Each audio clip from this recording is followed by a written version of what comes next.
अब तो जापान ने भी चीन को संकेत दे दिया है कि चीन भले ही कोरोना वायरस के नुकसान की भरपाई ना कर पाए, लेकिन चीन को नुकसान तो उठाना ही पड़ेगा। और इसी जापान ने भारत के पक्ष में एक ऐसी बात कह दी है जिसकी वजह से चीन पूरी तरह बौखला गया है। दरअसल पिछले महीने जापान के प्रधानमंत्री ने कोरोना वायरस से लड़ने के लिए आपातकाल की घोषणा कर दी थी और इसी के साथ अपनी देश की अर्थव्यवस्था को रफ्तार देने के लिए $1 ट्रिलियन के राहत पैकेज का ऐलान किया, जो जापान के कुल जीडीपी का 20% है। अगर जीडीपी के आधार पर देखा जाए तो ये राहत पैकेज किसी भी देश के मुकाबले सबसे ज्यादा है, लेकिन जापान इन पैसों को चरमपंथ तरीके से खर्च करेगा और इस पैसे का एक बड़ा हिस्सा जापान चीन से अपनी कंपनियों को निकालने में खर्च करेगा, और जिसे लेकर चीन पहले से ही अपनी नाराजगी जता चुका है। लेकिन अब वहीं जापान के विदेश मंत्री का ये कहना है कि बाकी देशों का पता नहीं, लेकिन जापान की सभी कंपनियां चीन से निकलकर भारत में जाने की तैयारी कर रही है और भारत भी जापानी कंपनियों का स्वागत करने को तैयार है। और हालांकि ये सारी बातें फोन के माध्यम से जापान और भारत के विदेश मंत्रियों के बीच हुई थी,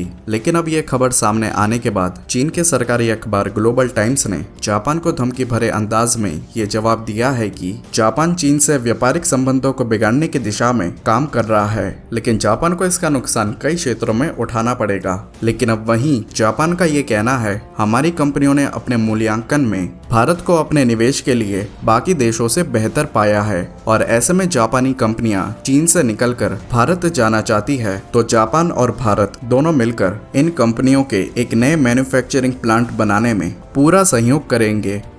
अगर आपको ये वीडियो पसंद आई हो तो इसे लाइक, शेयर, सब्सक्राइब जरूर करें और आगे ऐसे ही खास खबर देखने के लिए मेरे साथ बने रहे। जय हिंद, जय भारत।